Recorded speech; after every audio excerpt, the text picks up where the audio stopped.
자, 계속 이어서 하도록 하겠습니다. 자, 11번 문제 보도록 할게요. 자, 가에 들어갈 내용으로 가장 적절한 것은 자, 전봉준이라고 하는 키워드가 나왔고 정부와 화약을 맺었다. 전주성을 나왔다. 자, 이거를 봤을 때 이 정부와의 화약은 전주 화약을 이야기하는 것 같네요. 전주 화약 이후에 해산한 농민군은 무엇을 하고 있다던가. 자, 봐보니까 4번 집강소를 설치하여 폐정을 개혁한다 더군. 이게 답이 되겠네요.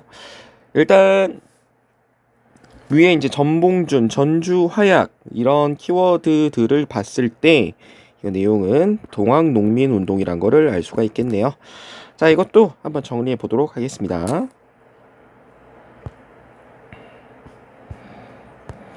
자, 이 동학농민운동은요, 여러분들 전개 과정이 시험에 나옵니다. 근데 전개 과정 이제 순서 문제 맞추라는 것도 많이 나오지만 그 전개 순서에 들어가 있는 키워드들도 좀 정리해 둘 필요가 있어요. 뭐 같은 말이긴 한데. 자, 먼저 이 동학이라고 하는 이 종교는요, 이 경주에 몰락했던 양반인 최재우라고 하는 사람이 창시한 종교라고 할 수가 있습니다. 사람이 곧 하늘이다라고 하는 이제 모토로 이제 당시 서학에 이제 반대한다라고 해서 동학이라고 이름을 지었죠. 하지만 그 당시 이제 신문제 국가였던 이 조선이라고 하는 나라에서 이 모든 사람이 이제 평등하다라고 이제 주장하는 것은 좀 위험할 수 있었겠죠. 그래서 그 당시 이제 집권층, 이제 특히 이제 흥선대원군 시기에 세상을 어지럽게 하고 그다음에 이제 백성을 혹한게 한다라고 하는 혹세무민의 어떤 죄를 물어 이 최재우는 처형당하게 됩니다. 자, 2대 교주였던 이 최시영이라고 하는 사람이 아주 잘해요. 그래서 이제 뭐 교단을 정리하고요. 그리고 교리를 정리하는 이런 것으로 이제 동학을 다시 무너질 뻔했던 이 동학을 다시 세우게 됩니다. 이 포접제 그리고 이제 우리 교회로 따진다면 이제 성경책, 찬송가, 그래서 뭐 용담유사라든지 그리고 뭐 동경대전 뭐 이런 것들 잘 정리해가지고 동학을 다시 이제 부활시키게 되죠. 이것으로 이제 동학의 위세가 이제 굉장히 커지게 됩니다.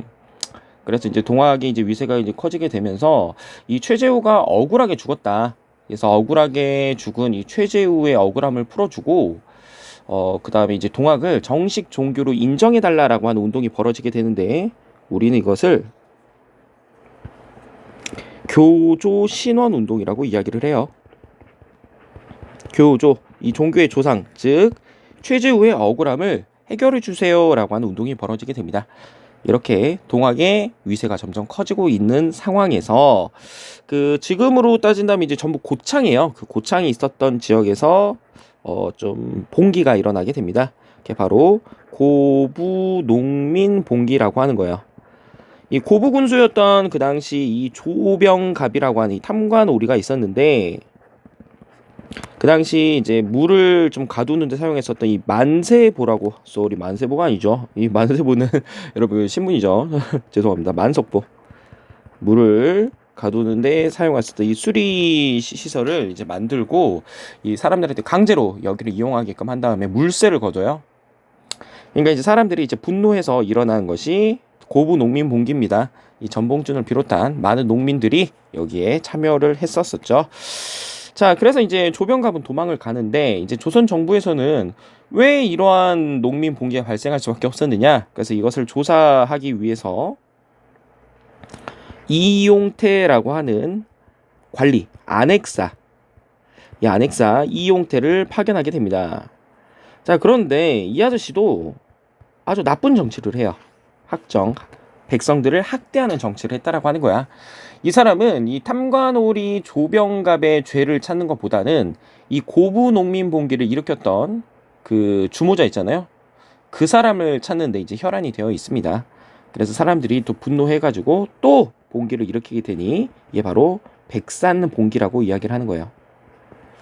자, 그래서 이들은 이제 이 군대를 이끌고 이제 농민군을 이끌고 이제 위쪽으로 올라가려고 합니다. 이쪽으로 올라가려고 해서 황토현 전투, 그리고 황룡촌 전투. 그래서 이 두 전투에서 승리를 거두고요. 심지어 전주성을 점령해버려요. 여러분들 그 각 도 있잖아요. 우리가 이제 팔도라고 이야기하죠. 팔도. 조선은 팔도, 전국을 팔도로 정비하잖아. 그러면 그 팔도에 붙는 이름들이 어떻게 이름을 붙이느냐? 그 도에서 좀 발전된 두 도시의 어떤 그 앞글자를 따와서 이름을 지은 거예요. 그래서 우리가 지금 전라도 그렇잖아요. 전라도는 그 당시 이제 제일 교통의 중심지 발달했던 전주와 나주, 이걸 합쳐서 전라도라고 하거든. 근데 이 전라도 중에서 이 전주성이 점령당한 거야.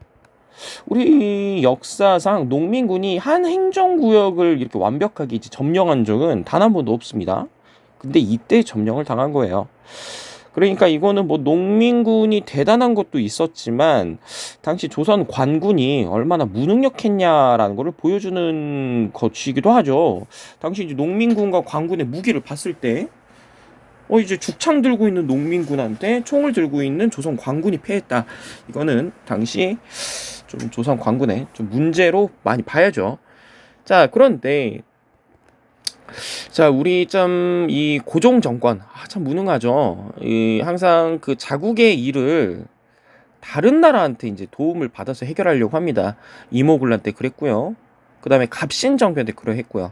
이때 또 전주성 점령당해가 그럴 거고, 이제 나중에 또 이제 그 을미사변으로 이제 또 자신의 신변 위협을 느끼게 되니까 또 아관파천이라고 하는 또 러시아의 도움을 받는 그런 모습을 보이죠. 항상 이제 자국에서 일어난 일을 좀 이제 우리 스스로 해결할 수는 없었을까라는 그런 아쉬움은 남지만, 또 이 전주성이 점령당하니까 이 고종 정부는 누구에게 도움을 요청하느냐? 청에 도움을 요청하게 됩니다. 그런데 청에 도움을 요청해서 이제 청군이 여기다 밑에다 쓸게요. 청군이 아산에 상륙 하는 건 알겠어요. 그런데 일본군도 같이 들어옵니다. 얘네들이 인천으로 들어와요. 선생님, 왜 청나라한테 도움을 요청했는데 일본도 같이 들어와요? 여러분들 우리가 아직 기억할지 모르겠지만 갑신정변의 결과가 있습니다. 갑신정변이 뭐죠? 우정국 축하연을 이용해가지고 급진개화파가 일으킨 사건이라고 할 수가 있죠. 그 당시에도 이제 청나라의 도움을 받아서 이 급진개화파의 갑신정변을 무찌르긴 하는데, 당시 그 갑신정변의 결과로 그 조선 정부는 그 일본에게 그 한성조약이라고 해서 배상금을 물고요. 그 다음에 청나라와 일본 사이에서 텐진조약이라는 걸 체결합니다. 이 텐진조약은 앞으로 이 청나라와 일본이 동시에 조선에서 군대를 물리되 앞으로 조선에 군대를 파견할 일이 있으면 서로 통보한다, 서로 알린다라고 하는 내용이 있어요. 그래서 이제 청나라와 일본군이 이제 청나라가 이제 조선에 들어오게 되니까 이제 일본군에게 알렸고, 일본군도 이걸 구실로 들어오게 되는 것이죠. 자, 서로 사이가 좋지 않은 두 군대가 조선에 이제 상륙을 하더라. 그럼 이거 누가 봐도 이 조선 땅에서 전쟁이 일어날 수 있다는 거를 좀 알 수가 있겠죠. 그래서 조선 관군과 조선 정부와 농민군 사이에 우리 이대로 가다가는 지금 우리 영토가, 우리 국토가 남의 나라 전쟁터 되겠다. 우리 좀 그래도 좀 화해를 한번 해보자. 응? 그랬는데 그래가지고 체결한 것이 전주화해계야. 근데 문제는 이 농민군도 그냥 물러서면 안 되죠. 칼을 뽑아서 무라도 썰어야지. 지금 왜 일어났어? 이 조병갑, 이용태와 같은 탐관오리들이 너무 많잖아. 그러니까 이런 얘들을 좀 해결할 수 있도록 조선 정부에서 뭔가를 해줘야 되지 않느냐. 즉 이 전주화약에 대한 조건으로 이 농민군들은 패정 개혁을 요구해요. 나쁜 정치, 없애야 될 이 정치, 이 패정 개혁을 요구하게 됩니다. 농민군들. 자, 그러니까 조선 정부도 알았다라고 해야 되겠죠. 그래서 중앙에다 뭘 설치합니까? 교정청, 그리고 지방에다가는 농민들의 자치기구인 집강소를 만들게 되는 거야. 알겠슈?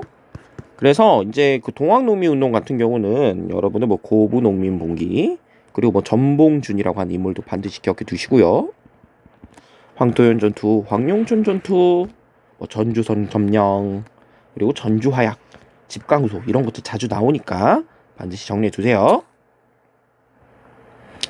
자, 그럼 이걸 봤을 때 지금 11번에 들어갈 말은 가가 되겠다. 쉽죠?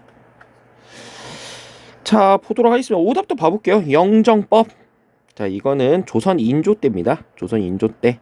조세 공납역 중에서도 이 조세와 관련된 세금이라고 할 수가 있겠죠. 서경촌도를 주장하고 있다. 이거는 여러분들 묘청이 되겠네요. 묘청. 고려시대 때. 진골귀족의 수탈을 비판하다더군. 글쎄요, 누굴 말하는 걸까? 뭐 육두품 정도 되려나요? 신라 육두품? 조선의 중립국화 방안을 제안하였더군. 자, 이거는 뭐 부들러 그리고 육일준 이런 사람들이 되겠네요. 자, 12번 보도록 하겠습니다. 자, 밑줄친 사건에 대한 설명으로 옳은 것은 자, 프랑스군이 문수산성, 정족산성, 양원수 등이 격퇴하였다. 프랑스. 이거는 병인 양요에 해당이 되겠네요. 병인 양요. 답은 5번이 되겠네요. 5번. 자, 이것도 좀 보도록 하겠습니다.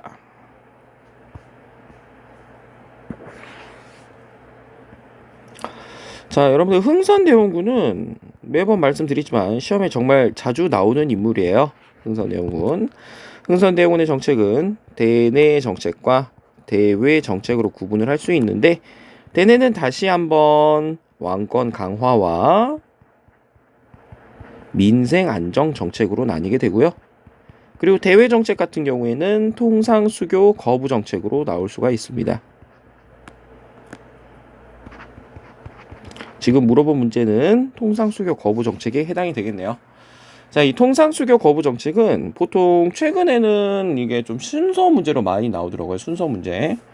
자, 그래서 여러분들은 이렇게 외우셔야 됩니다. 병, 제, 병, 남, 신, 척. 자, 따라해 보겠습니다. 병, 제병, 남신척, 병, 제병, 남신척, 병, 제병, 남신척, 병, 제병, 남신척, 병, 제병, 남신척, 병, 제병, 남신척, 병, 제병, 남신척. 이거 재밌게 외우는 방법도 있어요. 병, 제병, 남신척, 병, 제병, 남신척, 병, 제병, 남신척, 병제병 남신척, 병제병 남신척, 병제병 남신척. 예, 이런 식으로 배워도 재밌습니다. 정말 재밌나요? 자, 제일 앞에 들어가 있는 것은 병인 박해고요. 제너럴 셔머노 사건. 병인 양요. 남연군묘 도굴 사건이라고 하는데 이 남연군은 흥선대원군의 아버지예요. 여러분들은 오페르트 도굴 사건이라고 알아두실 건데 저는 예전에 남연군묘 도굴 사건이라고 이제 외워서 그런지 이게 더 입에 붙네요. 여러분들은 오페르트 도굴 사건으로 알아두셔도 뭐 상관은 없습니다. 그다음에 신미양요. 마지막이 척화비의 건립이 되겠죠. 여기를 공부하실 때는 어떤 사건이 어떤 나라와 관련이 있는지를 먼저 보셔야 됩니다. 자, 병인 박해와 병인 양요는 프랑스와 관련이 있고요. 그리고 좀 색깔을 바꿔서 제너럴 셔머노 사건과 신미 양요는 미국과 관련이 있더라. 이렇게 정리를 해두시면 될 것 같습니다. 자, 일단 이 병인 박해라고 하는 사건은 이 병인년에 이 흥선대원군이 천주교 신자들을 박해했던 사건입니다. 박해했던 사건. 그래서 이 사건을 계기로 이제 프랑스가 보복하는 사건이 병인 양요라고 할 수가 있어요. 병인 양요. 이 병인 양요를 공부하실 때는 여러분들이 알아두셔야 될 것이 한문양정을 기억해 두세요. 한문양정. 한문양정. 한문양정. 자, 한성근, 문수산성, 양원수, 정족산성 이런 식으로 해서 한문양정, 한문양정 이렇게 기억해 두시면 됩니다. 또 그리고 추가적으로 최근 이제 모의고사 추세가 그 지역에서 있었던 일을 또 많이 물어보기도 합니다. 이 병인양요는 강화도 지역에서 있었어요. 강화도. 그럼 선생님 병인양요가 시험에 나온다면 뭘 물어보나요? 이 병인박해 때 이제 병인박해를 원인으로 해서 이제 병인양요가 일어났다. 그러니까 병인양요의 배경, 일어나게 된 원인을 물어보는 문제가 많이 나와요. 그래서 뭐 천주교 박해 사건이 원인이 돼서 일어났다.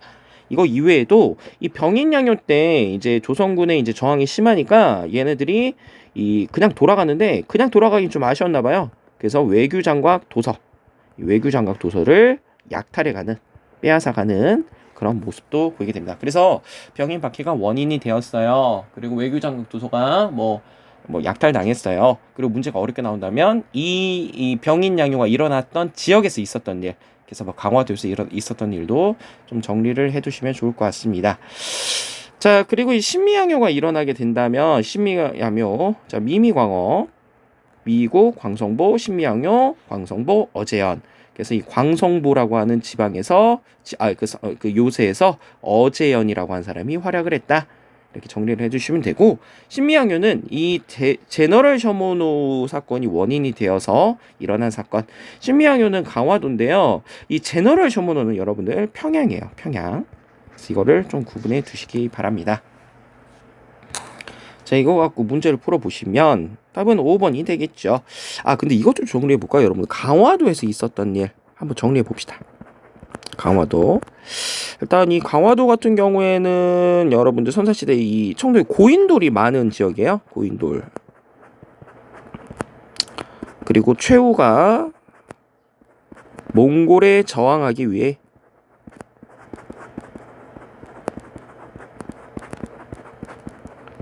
강화도로 천도하기도 했었죠. 그리고 이제 그 고려 정부가 몽골에 항복한다고 했을 때 끝까지 저항했던 애들이 삼별초. 그래서 강화도, 진도, 제주도로 옮겨가면서 버텼고요.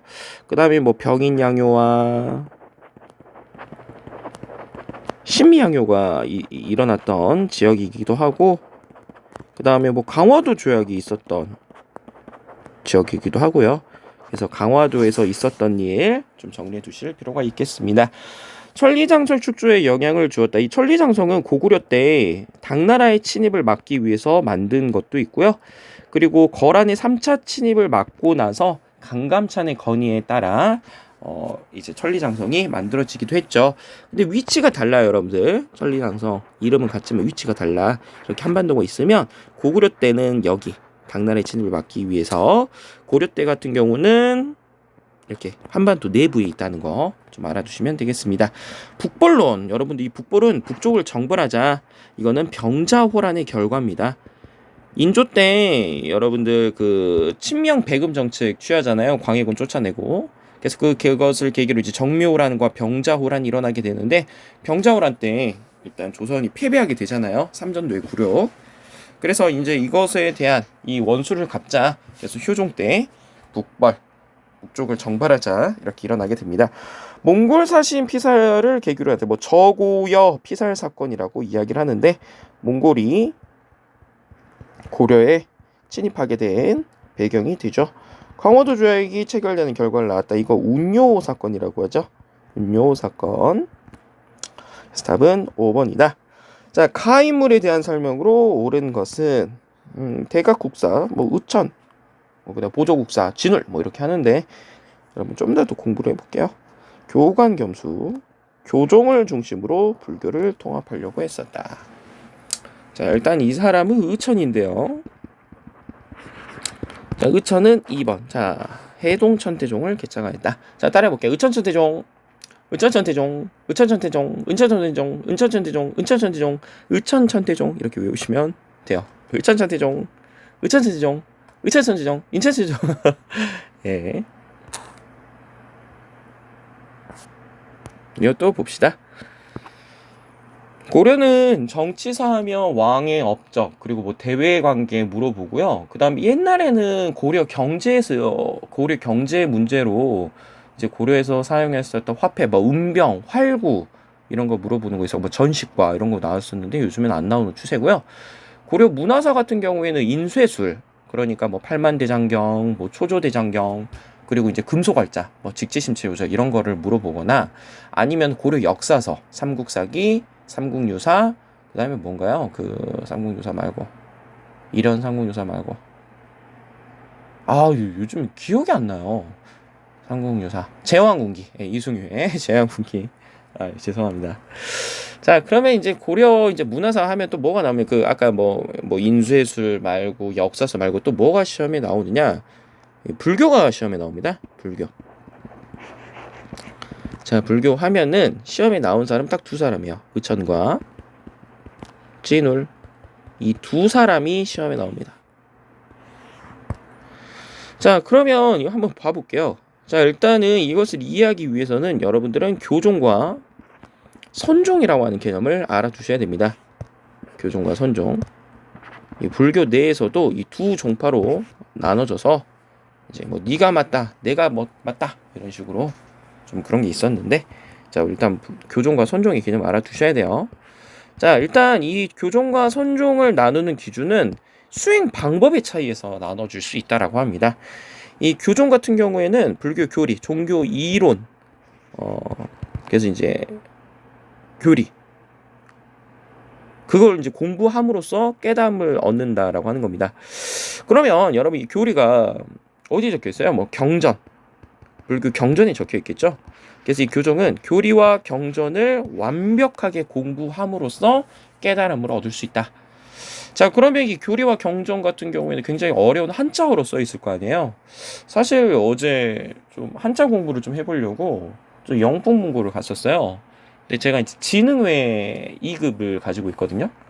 근데 어문의 게 어렵다 그래가지고 어문의 거 봤는데 와, 책이 너무 두꺼운 거야. 1급을 봐보니까. 그래서 이제 빨리 내려놨었는데 한자는 어렵죠, 여러분들. 한글이 진짜 쉽잖아. 한자 너무 어려워. 하긴 해야 되는데. 자, 그러면은 당시에 이 어려운 한자를 공부할 수 있었던 얘들은 뭐 귀족이라든지 왕족들, 이런 얘들이 이제 교종을 좋아하겠네요. 자기들이 읽을 수 있으니까. 읽어야 깨달음을 얻고 천국에 갈 수 있을 테니까.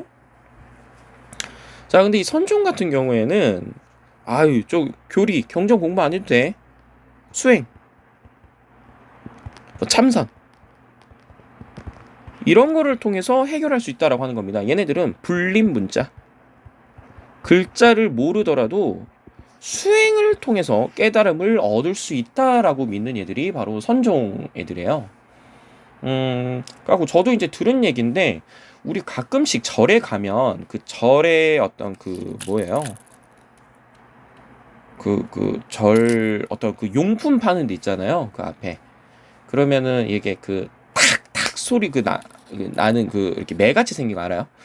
저 어렸을 때는 이제 선생님들이 항상 절에 가시면 그걸 항상 사오셔가지고 애들 이제 야단 이렇게 하실 때 이제 혼내실 때 그걸 사용했었는데, 그게 저도 그 수행을 하다 보면 우리 가끔 졸릴 때 있잖아요. 꾸벅꾸벅 졸고 있으면 그걸로 탁탁 해가지고 이렇게 정신 집중하고 졸지 못하도록 하는 물건이라고 하시더라고요. 어찌됐든 이들은 수행과 참선을 통해서 이렇게 좀 깨달음을 얻을 수 있다. 그래서 이제 천국에 갈 수 있다라고 믿는 사람들이에요. 그럼 당시에 이제 글을 몰라도 되기 때문에 어떤 뭐 무신이라든지 어떤 뭐 하층민들, 뭐 서민들, 이들이 많이 이제 좋아했었겠죠. 오케이. 그래서 이제 교종과 선종 이 정도로만 좀 알아두시고요. 혹시나 제가 여기에 대한 설명이 좀 부족하다거나 좀 뭐 이렇게 잘못된 거, 그리고 보충할 사항이 있으면 밑에 댓글에 남겨주시면 저도 이제 공부를 좀 해야 돼서 알려주시면 제가 고치도록 하겠습니다. 자, 그러면 의천과 이제 진울부터 보도록 할게요. 이 의천이라고 하는 사람은요, 아버지가 왕이에요. 문종의 네 번째 아들입니다. 근데 이제 고려라고 하는 나라는 숭불국가, 불교를 숭상하는 나라였기 때문에 이 왕의 이제 그 아들 중에서 한 명을 출가시키는 게 있었어요. 그래서 이제 의천이 문종의 네 번째 아들로 이제 출가, 즉 절에 들어가게 되는데, 이 사람은 아무래도 왕족이다 보니까 교종을 좀 더 선호를 했겠죠. 교종 승려입니다. 근데 의천에게는 꿈이 있었어요. 교종을 중심으로 이 선종을 한번 통합해보자. 불교를 좀 통합해보자. 이제 교종이 옳으냐 선종이 옳으냐 싸우지 말고 이제 좀 우리가 좀 화해할 때가 됐다 라고 통합하는 불교 통합 운동을 주도하게 되죠. 그래서 교종을 중심으로 선종을 통합하려고 하는데, 이 교종과 선종 너무나 다른 종파잖아요. 그래서 서로 다른 종파가 합쳐지게 되면서 어떤 종파로 탄생하게 되었느냐, 천태종이에요. 교수님, 근데 앞에 해동 천태종이라 있잖아요. 이 천태종이라고 하는 거는 중국에도 있다고 합니다. 중국에. 그래서 중국에서는 우리를 바다 동쪽의 나라라고 해서 우리의 것, 그래서 해동 천태종이라고 하는데, 여러분들은 그냥 의천 천태종 이렇게 외우시면 될 것 같습니다. 의천 천태종. 자, 그러면 교종을 중심으로 선종을 통합해야 되기 때문에 이제 종파는 이제 천태종으로 나왔어. 그럼 교리도 좀 새로워야 되는 거겠죠. 그 교리가 바로 교관겸수라고 하는 겁니다. 교관겸수. 교종에서 말하는 교리, 직관이라고 하는 건데, 우리가 오랫동안 수행을 하면 사람의 마음을 꿰뚫어 볼 수 있는 직관이라 생긴대요. 그러면 아까 수행이라고 했으니까 선종, 교리라고 했으니까 교종, 교종과 선종을 겸해서 수행해야 된다. 그게 바로 교관겸수라고 한다고 합니다. 자, 진월도 한번 봐볼까요? 이 아저씨 이제 선종숙녀인데요. 이 당시 이제 진월 같은 경우에는 그 최씨 무신 정권에 이제 좀 지원을 받았었습니다. 그래서 이제 최후 정권, 그 다음에 최충원 정권에서 이제 지원을 받아요. 자, 근데 이 사람에게도 꿈이 있었어요. 선종을 중심으로 교종을 좀 통합해보고 싶다. 그러니까 이제 서로 다른 종파가 만났으니까 이제 다른 이제 종파가 만들어지겠죠. 그게 바로 조계종. 그리고 교리는 여러분들 정의, 쌍수, 도노, 점수라는 게 있어요. 오랫동안 이렇게 수행을 하다 보면 착한 마음이 생기는 걸 선정이라고 한다고 합니다. 수행을 한다 그랬으니까 선종이겠네요. 그리고 교리 공부를 많이 해. 그러면 어떤 지식이 생기겠죠? 독서, 교리 공부, 교리를 막 그러면 이제 지혜가 생긴다. 교종이겠네요. 선종과 교종을 쌍으로 수행해야 된다. 자, 우리가 오랫동안 수행을 하다 보면 뭔가 깨달음 얻는데요. 도노! 그러면서 깨달음, 유레카, 아리키메데스가 욕조에서 나올 때 유레카, 알았다! 불교적으로 깨달은 것을 도노라고 한다고 합니다. 방금 내가 수행을 하면서 깨달음을 얻었다 그랬지? 선종. 자, 깨달은 다음에도 교리 공부를 통해서 점차적으로 수행해야 된다. 교종. 그래서 이제 선종, 진울이 나오면 정해쌍수와 도노 점수를 기억해 두시고 선종을 중심으로 교종을 통합하려고 했다. 이거 이외에도 진울은 또 뭐가 시험에 나오느냐? 수선사 결사가 시험에 나와요. 이 수선사 결사라고 하는 것은 불교 정화 운동이라고 알아두시면 되겠습니다. 불교 정화 운동. 당시 이제 스님들이 이제 너무 세속화되어 있는 거야. 맨날 술 마시고 뭐 부동산으로 돈 벌고 뭐 고리 대금업자 이걸로 빙의해가지고 막 이걸로 돈을 버는 거야. 이제 그래서 이제 스님들이 어떤 뭐 불교적 수행이라든지 전략 뭐 어떤 이런 거에 신경 쓰지 않고 세속적인 거, 뭐 물질적인 것만 추구하다 보니까 옛날에 불교로 돌아가자. 그래서 이제 불교 정화 운동을 벌였는데 그게 바로 수선사 결사였다. 이렇게 정리를 해두시면 될 것 같아요. 자, 이거 갖고 문제를 풀어본다면 답은 2번이 되겠죠. 자, 이 풍수지리서를 도입한 것은 이제 신라 하대 때 이제 도선대사라는 사람이 있었어요. 도선. 왕후척중 국전, 이 사람은 그 통일신라 때 해초가 되겠네요. 해초 천축국 왕 갈왕 갔어요. 5개의 천축국이 갔어요. 인도를 이야기하는 겁니다. 해초 천축국 이렇게 외우시고요. 골품제어 모순을 비판하고 육도품일 것 같은데. 그리고 승려를 모아 의병을 일으켰다. 뭐 이거 사명대사, 뭐 서산대사, 뭐 이런 사람들일 것 같은데요. 임진왜란때 활약을 했었죠. 그래서 이제 승병들, 스님들이 그 뭐 이렇게 전쟁 일으키고 사람 죽여도 돼요? 호국 불교적 성격이 있어요. 나라를 보호하는 불교라는 뜻이야. 그래서 예전부터 우리 스님들 같은 경우에는 이제 불교의 이제 불교 수행도 하시지만 나라를 수호하기 위해서 열심히 활약했던 사람들이 많죠. 네, 답은 2번. 자, 14번 보도록 할게요. 가 전쟁 중에 있었던 사실로 오른 것은, 자, 보니까 행주대첩, 명량대첩, 진주대첩, 동래성 전투 나왔네요. 권율이라고 한 사람이 활약을 했었고, 명량대첩 이순신, 진주대첩 같은 경우는 김시민이라고 하는 사람이 활약을 했었고, 동래성 전투 같은 경우에는 여러분들이 그 일본 애들이 처음에 이제 들어왔었을 때 이제 여기서 이제 싸웠던 이제 전투라고 할 수가 있겠죠. 그러니까 임진왜란인데, 그렇죠? 임진왜란. 자, 임진왜란을 알 수가 있는데, 자, 임진왜란 나왔으니까 답이 3번이 되겠네요. 자, 이것도 봅시다. 임진왜란. 자, 임진왜란이 시험에 나온다면 여러분들은 주요 키워드들로 공부를 하시면 돼요. 계속 키워드를 강조 드리는데, 그 한국사가 쉬운 이유가 계속 기출만 돌려보다 보면 나오는 것들이 계속 나온다는 걸 알 수가 있을 거예요. 계속 똑같은 것만 나와요. 그래서 임진왜란도 계속 같은 걸 물어봅니다. 자, 임진왜란 하면 여러분들은 키워드 중심으로 공부를 했잖아. 일단 관군과 의병으로 한번 나눠봅시다. 관군 같은 경우는 조선의 이제 정식 군인들, 의병 같은 경우는 정식 군인은 아니지만 자신의 어떤 고향을 지키기 위해서 일어난 사람들. 자, 관군하면 우리는 보통 뭐 육군도 있고요.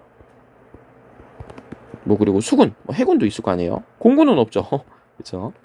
육군은 활약했던 사람이 바로 권율이라고 하는 사람이요. 권율. 그래서 이 사람은 이제 행주대첩에서 활약을 했고요. 수군하면 너무나 유명하죠, 여러분들. 이순신 장군 같은 경우는 정말 수많은 전투를 이룬 다음에 무패의 이제 전설을 쓰신 분인데, 안타깝게 시험에 나오는 거는 딱 2가지밖에 없습니다. 뭐가 시험에 나오느냐? 한산도 대첩, 그리고 명량해전, 이것들이 나와요. 또 이거 이외에도 이제 조명연합군, 명나라가 이제 지원을 해주거든요. 이 조명연합군으로 평양성 전투에서 활약한 게 있습니다. 자, 의병 중에서는 이제 활약했던 사람이 곽재우 장군, 홍의 장군, 붉은색 옷을 입고 다닌다. 그래서 홍의 장군이라고 하는 별칭이 있었던 사람이죠. 자, 그래서 이제 여러분들 키워드들로 이제 정리를 하신다면 이런 용어들 안에서 시험이 나옵니다. 근데 이제 저번에 이제 고3 수능 문제 분석해 보다가 이것도 시험에 좀 나오더라고요. 임진왜란 결과를 물어보는 것도 나옵니다. 임진왜란 결과. 당연히 이제 조선 같은 경우에는 전쟁터였기 때문에 조선은 어떤 뭐 이렇게 뭐 토지대장이라든지 뭐 호구대장 이런 것들이 뭐 불타는 거죠. 토지대장은 땅 문서, 호구대장은 그 집에 몇 명이 살고 있는지, 호구 이렇게 해가지고 좀 바보라고 생각하시는 분들이 있는데, 집 입자예요. 입구자예요. 입구자. 사람이 입이 하나잖아요. 그래서 이걸로 이제 사람 수를 셌다고 합니다. 이 토지대장과 호구대장은 여러분들 세금을 거둘 수 있는 근거예요. 세금 근거. 여기에 따라서 세금을 거두는데 이게 다 소실됐잖아.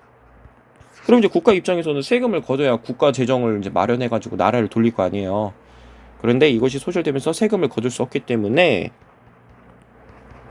공명첩이라든지 뭐 납속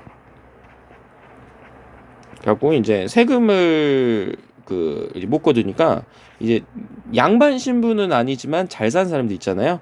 그 사람들한테 이제 돈을 받고 이제 그 양반 지위를 주는 거야. 공명첩 같은 경우는 이름이 비어있는 관직 임명장의 뜻이야. 그래서 이제 이 사람이 돈을 냈어. 그럼 이 사람을 몇 급 공무원에 뭐 임명하겠다. 그래서 양반주의를 돈 주고 사는 거야.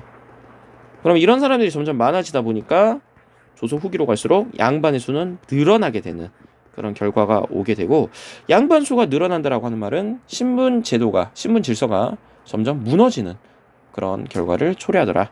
이렇게 좀 알아두시면 될 것 같습니다. 자, 그래도 또 이거 이외에도 또 뭐가 있냐면요, 일본이나 중국의 상황도 보셔야 됩니다. 자, 일본 같은 경우에는 이 전쟁을 도요토미 히데요시가 일으켰잖아.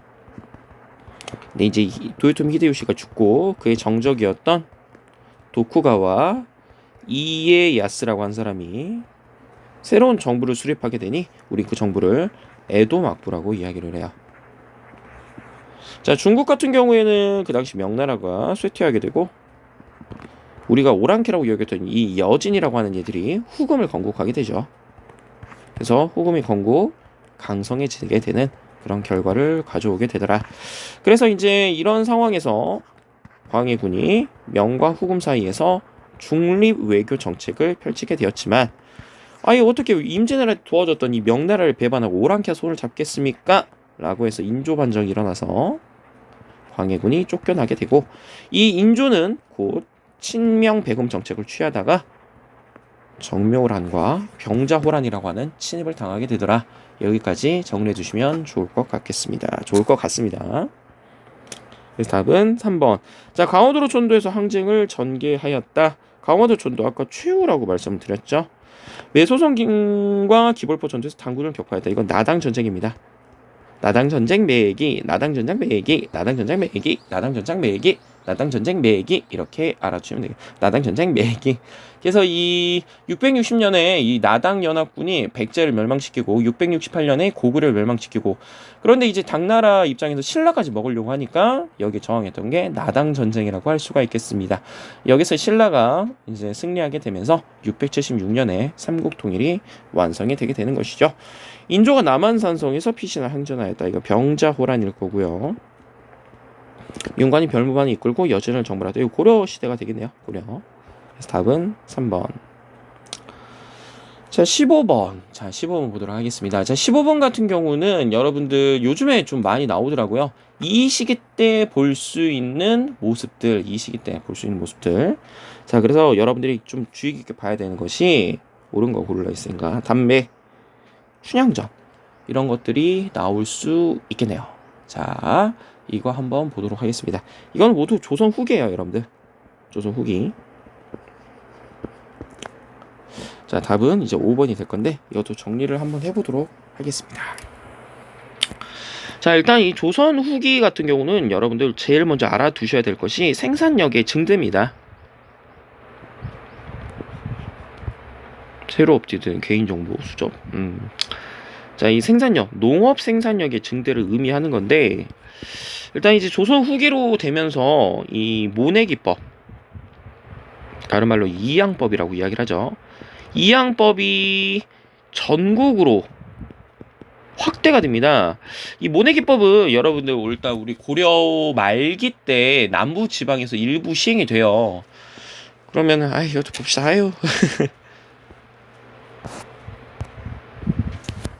자, 일단 이 쌀 농사 봐볼게요. 직파법이란 게 있고요. 요즘에 모내기법, 다른 말로 이앙법이라고도 이야기를 해요. 무슨 차이냐? 이 직파법은 마른 논에다가 이렇게 씨를 막 사람들이 뿌려요. 이게 바로 직파법이라고 하는 겁니다. 이 직파법 같은 경우에는 우리가 처음에 심을 때 굉장히 편하죠. 뭐 슉슉슉슉 뿌리면 되니까 씨를. 근데 단점이 너무 많습니다. 일단 김매기라고 하는 것은 잡초를 제거하는 거야. 아니, 잡초도 초록색이고 모두 초록색이다 보니까 잡초 제거가 어렵습니다. 잡초 제거가 그때그때 이루어지지 않으면 당연히 그 벼가 먹어야 할 영양분을 잡초가 먹기 때문에 생산력이 낮아질 수밖에 없겠죠. 생산력이 저하될 수밖에 없습니다. 그렇죠? 그리고 또 김매기가 어렵다고 그냥 가만히 놔둘 거야? 아니지. 노동력을 많이 써야죠. 노동력이 많이 필요함. 이런 단점이 있습니다. 근데 이 모내기법이라고 하는 건요, 이 논에다가 씨를 직접 뿌리는 것이 아니라 조그만 이 모판에다가 이렇게 씨를 뿌려요. 이렇게 씨를 뿌려. 그래서 이제 모를 모판에서 키워. 그럼 선생님 이 땅 놀려요? 아니, 이 보리라고 하는 작물하고 이 쌀, 이게 이제 그 시기가 좀 다르대요. 그래서 이 쌀이 모판에서 크고 있을 때 이 땅에서는 이제 보리를 키우는 거야, 보리를. 그래서 이제 보리가 이제 다 이제 수확이 되면 얘네를 다 걷고 얘네들을 이렇게 옮겨 심는 거야. 그래서 이가 우리 이사할 때 이자야. 옮길 이자. 앙은 모를 이사시킨다. 그래서 어느 정도 큰 이 모를 여기다가 이사를 시키는 거야. 그럼 봐봐. 그럼 벌써 뭐를 키울 수가 있니? 보리와 쌀을 함께 키울 수 있어. 그래서 우리는 이걸 두 가지 모종을 키울 수 있다. 그래서 이모작이 가능하다라고 이야기를 하는 거야. 보리와 쌀을 같이 키울 수 있다. 두 개의 모종을 같이 키울 수 있다. 그래서 이모작이 가능하다라고 이야기를 하는 거야. 자, 그리고 이거를 이제 줄지어서 이렇게 모를 심을 거 아니에요. 그러니까 잡초 제거도 어려워요. 쉬워요. 그래서 김매기가 쉽다. 그럼 그때그때 이제 잡초를 제거해 주니까 생산력은 늘어날 수밖에 없겠죠. 그리고 아까 줄지어서 뽑기 때문에 당연히 노동력도 적게 들겠죠.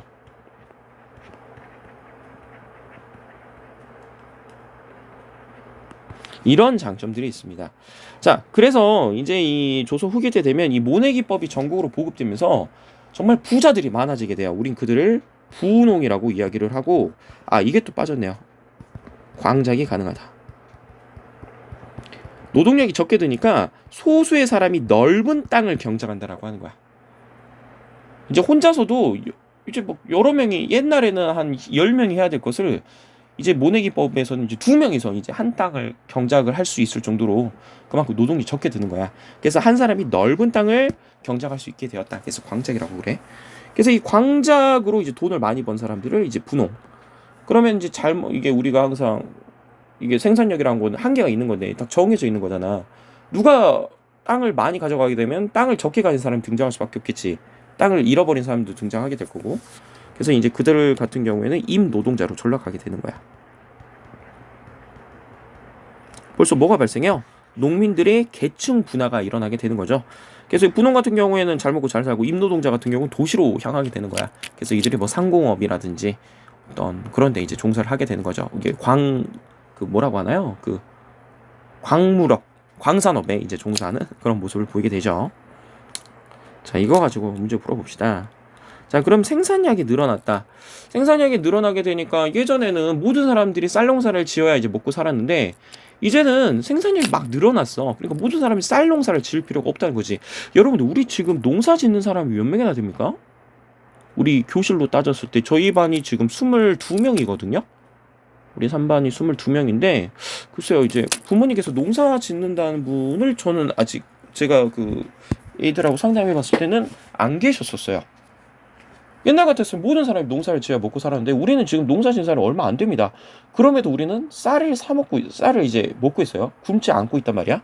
그 말은 그만큼 생산력이 늘어났기 때문에 모든 사람들이 쌀 농사를 지을 필요가 없다라고 하는 거야. 그래서 어떤 분들은 회사 다니시거나 저처럼 학교에서 근무하시다거나 이렇게 이렇게 상업에 근무하고 계시다거나 그런 게 있겠죠. 모든 사람이 쌀 농사를 지을 필요가 없어. 그래서 조선 후기에 상공업이 발달하게 된 배경이 있었기도 했고요. 자, 그리고 이제 모든 사람이 농사를 지을 필요가 없다 보니까 일부 사람들은 상품 작물을 재배합니다. 자, 이 상품 작물은 내가 먹으려고 키우는 것이 아니라 시장에 내다 팔려고 키우는 것을 상품 작물이라 그래. 그래서 가장 대표적인 게 담배, 채소, 인삼 이런 것들이 가장 대표적인 상품 작물이라고 할 수가 있겠죠. 그리고 이 조선 후기 때는 서민 문학이 발달해요. 서민 문화가. 그래서 한글 소설, 춘향전이라든지, 홍부전, 홍길동전 이런 것들이 유행을 하게 되고요. 탈춤, 이런 것들도 이제 서민 문화. 또 뭐가 있을까요?